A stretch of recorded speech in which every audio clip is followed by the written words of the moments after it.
ધ્વનિ। અમદાવાદના ખોખરા વિસ્તારમાં પરિષ્કર એક એપાર્ટમેન્ટમાં સી બ્લોકમાં ચોથા માળ પર આગ લાગતા હૃદય કંપાવનારા દ્રશ્યો જોવા મળ્યા। આગ ઉપરના માળ સુધી ફેલાતા છઠ્ઠા માળેથી એક મહિલાએ પોતાની બંને દીકરીને હિંમતપૂર્વક બચાવી।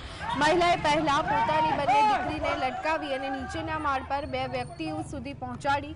બાદમાં મહિલા ખુદ પારી પર નીચેની તરફ લટકી હતી અને તેનું પણ બંને વ્યક્તિઓએ દિલ ધડક રેસ્ક્યુ કર્યું હતું। બે દીકરી અને તેની માતા બચાવનાર બંને ઇલેક્ટ્રિશિયને જીવની પરવા કર્યા વગર લોકોને બચાવી અને સૌ કોઈના દિલ જીતી લીધા હતા। આ ઘટનામાં કુલ 18 લોકોનું રેસ્ક્યુ કરાયું છે। આગ સાથે ધુમાડો ઉપરના માળ સુધીના વિસ્તારમાં કેટલાક લોકો બાલ્કનીમાંથી બહાર આવ્યા હતા તો એક મહિલા ઉપરના માળેથી મદદ માંગતી પણ જોવા મળી હતી।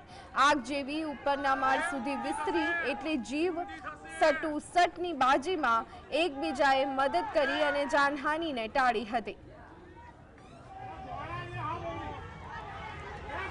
તો આ દિલ ધડક રેસ્ક્યુ જે કરવામાં આવ્યું હતું સ્થાનિકો દ્વારા, લોકો દ્વારા આ જોઈ અને કોઈના પણ રૂવાડા ઊભા થઈ જાય। પરંતુ આખરે ખુશીની વાત એ છે, રાહતની વાત એ છે કે અમદાવાદના ખોખરા વિસ્તારમાં લાગેલી આગમાં જાનહાનિના કોઈ જ સમાચાર સામે આવ્યા નથી।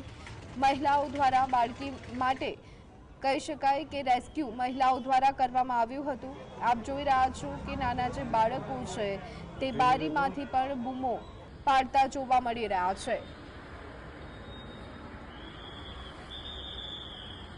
સમગ્ર ઘટનામાં એવું છે કે આગ લાગી એમાં બહુ મેમ્બરો અમારા પરિષ્કારના એક્ટિવ છે, એના લીધે બહુ સારી રીતે કામગીરી રહી કે જેમાં કોઈ બી જાતની જાનહાનિ થઈ નથી।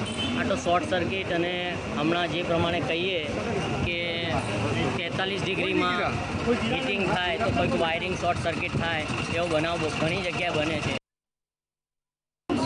પુષ્કળ આગ લાગી હતી ને રાધે મોલમાંથી તો ધુમાડા દૂરથી દેખાતા હતા કે બહુ જ આગ લાગી છે અને 1 થી 12 સુધીના ફ્લોરો એકદમ આગવાળા હતા અને ગભરાટ ભર્યો માહોલ અહીંયા હતા અને બધા પાછળની સાઈડથી બધાને એકબીજાને લેડીઝો કૂદતી હતી ત્રીજા ફ્લોરોથી કે જેથી એ લોકોને કંઈ આગ ના લાગે।